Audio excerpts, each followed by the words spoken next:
트럼프발 관세 전쟁이 시작되면서 충북의 주력 사업인 2차 전지와 반도체 수출 기업들도 타격을 받고 있습니다. 충청북도가 청렴도 평가와 경제 성장률에 이어 민원 서비스 평가에서도 전국 최하위 등급을 받았습니다. 오송 참사 유가족과 생존자들이 김영한 지사에 대한 검찰의 불기소 처분에 반발해 항고장을 제출했습니다. 여러분 안녕하십니까? 계속해서 뉴스데스크 충북 소식입니다. 도널드 트럼프 미국 대통령의 관세 부과 방침에 캐나다에 진출한 충북의 2차 전지 기업들이 전전긍긍하고 있습니다. 트럼프 대통령은 충북의 주력 수출 상품인 반도체에도 관세 부과 방침을 예고했는데 불확실성이 커진 만큼 지역 경제에도 적지 않은 타격이 우려됩니다. 허지 기자가 보도합니다. 지프와 크라이슬러를 생산하는 스텔란티스사와 캐나다 온타리오주의 합작 공장을 세운 LG 에너지 솔루션. 연간 전기차 약 45만 대에 탑재할 수 있는 배터리 모듈을 지난해부터 현지에서 생산 중입니다. 북미 전기차 진출 핵심 기지로 주요 광물 소재가 풍부하고 인센티브 요인이 많았던 캐나다를 낙점했습니다. 캐나다가 입지상으로 볼 때는 괜찮죠. 원료도 있는 국가이고 시장도 인근에 있고 하니까 원료와 수요 시장을 다 갖고 있는 국가였기 때문에. 하지만 미국 트럼프 정부의 캐나다 관세 25% 인상 방침에 타격을 예상하고 있습니다. 관세 부과로 주요 소재인 캐나다산 리튬과 니켈 등 가격이 오르면 배터리 가격 경쟁력도 약화될 수 있기 때문입니다. 현지에서도 벌써부터 생산 위축을 우려하고 있습니다. And you know what I'm really worried about is trying to make sure that we preserve some of the investments that have started here, like Canada's first electric vehicle battery. 오창에 본사를 둔 에코프로비엠도 고민에 빠졌습니다. 2027년까지 캐나다 퀘벡에 짓기로 한 양극재 공장의 준공 시기를 저울질하고 있습니다. 반도체 역시 중국의 관세 부과로 영향권에 들 거란 관측이 나옵니다. 당장 중국의 디램 공장을 갖고 있는 SK 하이닉스가 직접 영향권에 들 수 있다는 우려가 나옵니다. 트럼프 정부는 캐나다에 대한 관세 부과를 한 달 뒤로 유예했지만 중국과는 관세 갈등이 본격화되는 등 불확실성이 더 커지고 있습니다. 새로운 사업에서의 어떤 주도권 쟁탈전이거든요. 이런 차원에서는 결코 양보가 있을 수가 없어요. 그래서 제로섬 게임으로 가는 것이고 이렇다면 우리에게는 상당히 좀 리스키한 요인이 될 수밖에 없는 거고요. 침체에서 반등의 기회를 노려온 2차 전지와 글로벌 패권을 놓지 않으려는 반도체까지 미국발 관세 전쟁 사이에 충북의 기업들이 서 있습니다. MBC 뉴스 허지입니다. 충북 전역에 이틀째 한파특보가 이어지면서 사고와 피해가 잇따르고 있습니다. 오늘 오전 9시 반쯤 제천시 의림주동에서 눈길에 미끄러진 화물차가 중앙선을 넘어 다른 화물차와 부딪혔고 뒤따라오던 승용차와도 추돌하면서 한 명이 숨지고 4명이 다쳤습니다. 특보 첫날인 어제는 청주와 충주 옥천에서 7건의 계량기와 수도관 동파 신고가 접수되는 등 동파 피해도 속출했습니다. 충북 중남부 지역을 중심으로 1에서 5cm의 눈이 더 예보된 가운데 내일 청주의 아침 기온은 영하 11도, 제천이 영하 16도까지 떨어져 오늘보다 더 춥겠습니다. 청주 기상지청은 내린 눈이 얼어붙어 도로 살얼음과 빙판길이 예상된다며 교통안전에 각별한 주의를 당부했습니다. 충청북도가 민원 서비스 평가에서 2년 연속 최하위 등급을 받았습니다. 청렴도 평가와 경제 성장률에 이어 최근 석 달 새 꼴찌만 벌써 3번째인데요. 김영한 지사는 충청북도가 상도 많이 받았다면서 개혁은 전국 1등이라고 주장했습니다. 정재영 기자가 취재했습니다. 행정안전부와 국민권익위원회가 매년 행정기관을 대상으로 실시하는 민원 서비스 종합평가. 최상위부터 최하위까지 5개 등급으로 나눠 최하위 10%에는 마등급을 주는데 충청북도는 전남도와 함께 광역지자체 마등급을 받았습니다. 2년 연속 최하위를 기록한 겁니다. 민원 서비스는 크게 5개 항목으로 평가하는데 충북도는 고충민원 처리와 민원제도 운영 등 3가지 항목에서 낙제점을 받은 걸로 확인됐습니다. 특히 미해결 민원 처리를 위한 독립권익구제기구 시민고충처리위원회를 만들지 않는 등 고충 해결이 미흡한 걸로 평가됐습니다.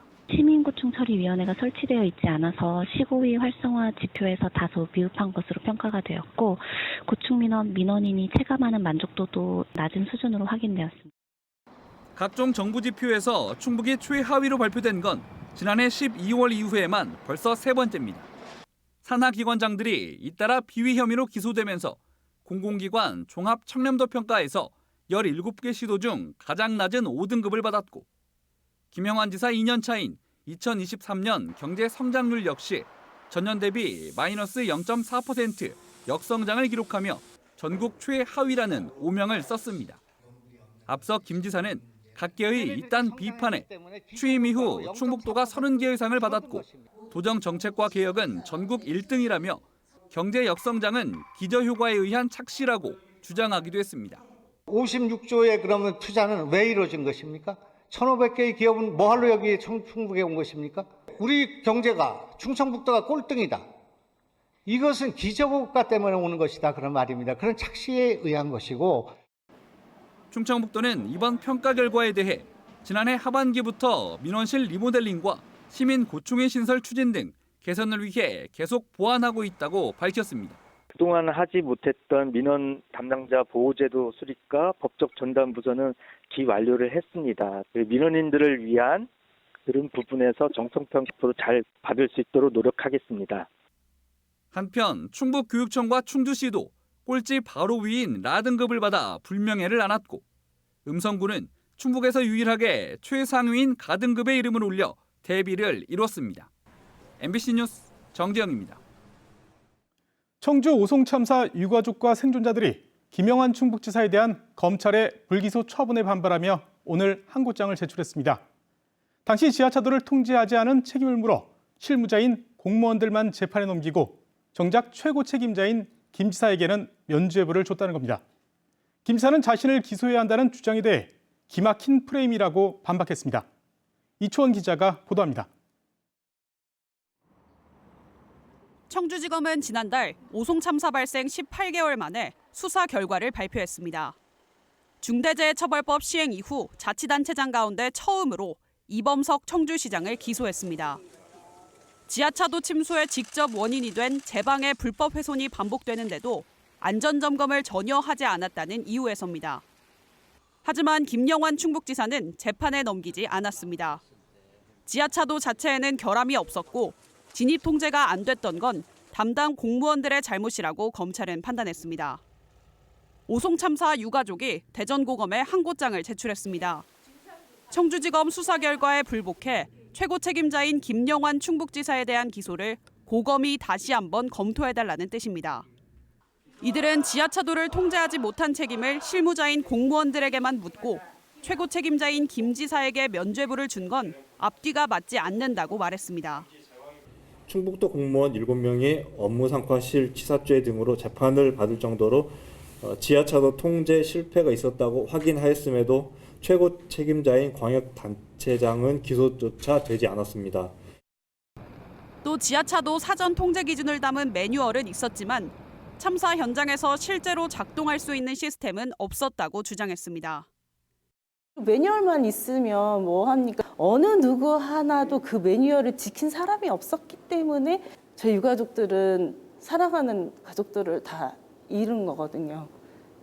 김 지사는 지난달 충북도 의회에 출석해 오송 참사를 가장 아프게 생각한다면서도 자신을 기소해야 한다는 주장에 대해서는 기막힌 프레임이라고 말했습니다. 도지사를 구속시켜야 된다, 기소해야 된다. 그 현수막을 붙이고 방방곡곡에 그걸 하지 않았습니까? 참으로 기막힌 그런 프레임을 걸고 그렇게 공격을 했고 그렇게 비난을 했지만 이범석 청주시장 사건은 1심 재판부가 제22 형사부로 배당됐습니다. 오송 참사와 관련해 경찰관 사건을 담당했던 재판부인데 아직 첫 공판 기일은 정해지지 않았습니다. 오는 7일 법관 정기 인사에서 재판장이 바뀔 가능성이 있어 추후 정해질 것으로 보입니다. MBC 뉴스 이초원입니다. 충북 인재평생교육진흥원이 청주 성안길 우리문고 건물을 매입한 것과 관련해 시민단체가 경찰 수사를 촉구했습니다. 충북 참여자치시민연대는 성명을 내고 임평원이 94억여 원에 매입한 토지와 건물은 경매가 유찰된 이후 20% 감액된 75억여 원의 경매가 진행될 예정이었다며 시민 혈세로 건물 소유주에게 이득을 준 것이라고 주장했습니다. 이에 대해 임평원 측은 2차 경매가 진행됐다면 최저가가 낮아진다는 의미일 뿐 실제 낙찰가는 더 높아질 수 있다며 감정평가를 거쳐 문제없이 매입했다고 반박했습니다. 충청북도 신임 행정부지사 인사가 해가 바뀐 뒤에도 계속 지연되고 있습니다. 지난해 12월 30일 정선용 전 부지사가 퇴임한 지 30여일째로 당초 제천 출신이자 고교 동문인 행정안전부 고위 공무원과 대통령실 고위 인사가 나란히 유력 후보로 거론됐지만 이후 인선이 멈춰 있습니다. 행정부지사는 행안부와 충북도가 적임자를 내정하고 도지사와 행안부 장관을 거쳐 대통령이 임명하는데 충북도 안팎에서 12.3 비상계엄 사태의 여파 때문이라는 분석이 나옵니다.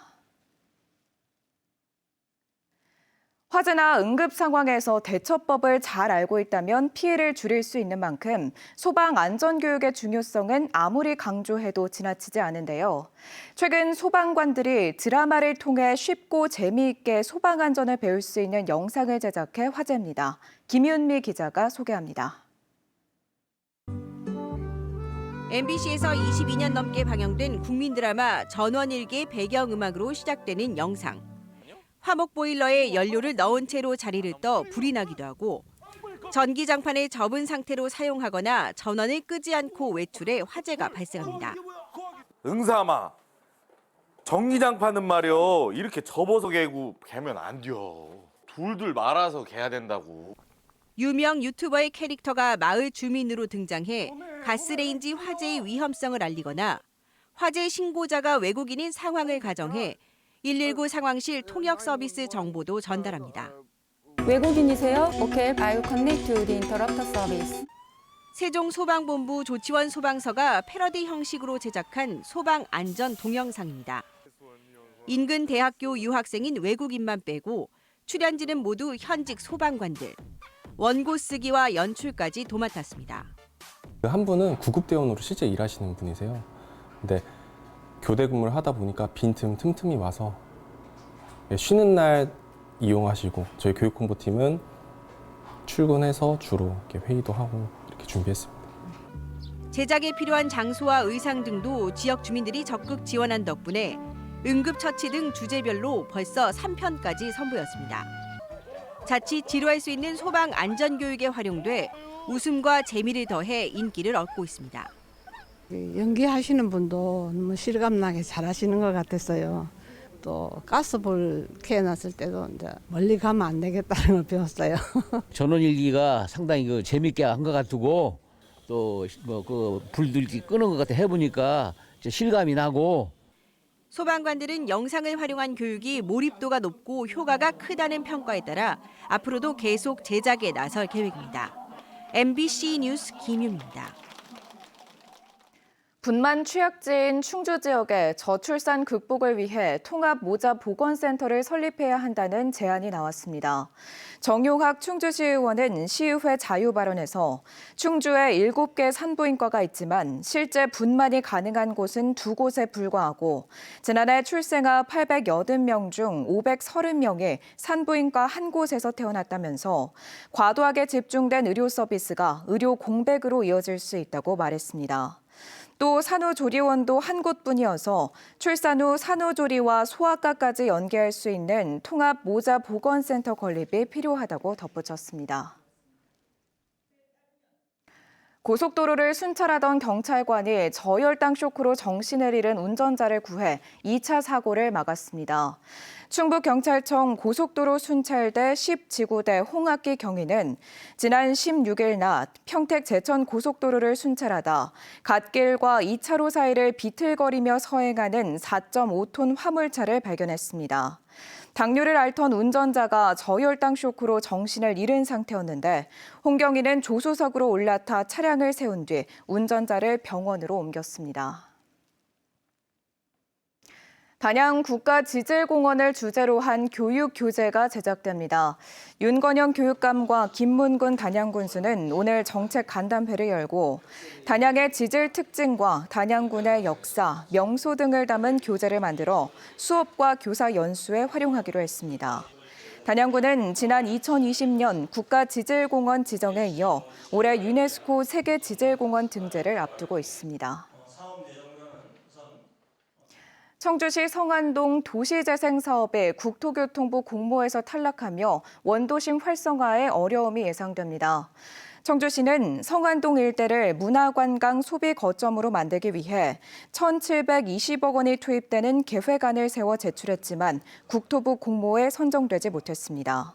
문화광장과 주차장 등을 국비 지원을 받아 만들고 중앙역사공원과 사후 면세거리를 조성하겠다는 계획이 포함돼 있었습니다. 청주시는 오는 9월로 예상되는 공모에 다시 도전할 계획입니다. 청주시 복대동 복합개발 민관협력사업의 사업계획서 제출일이 당초 2월 6일에서 다음 달 31일로 연장됐습니다. 청주시는 공모기간에 연휴가 포함돼 기간이 부족하다는 의견을 반영해 기업 참여율을 높이기 위해 제출일을 연장했다고 밝혔습니다. 청주시는 민간 사업자와 공동출자 법인을 설립해 대농 2, 3지구 유휴 부지에 공공시설과 수익시설을 복합 개발한다는 계획입니다. 지금까지 뉴스데스크 충북 소식이었습니다. 잠시 후 스포츠 뉴스가 이어집니다. 시청해주신 여러분 고맙습니다.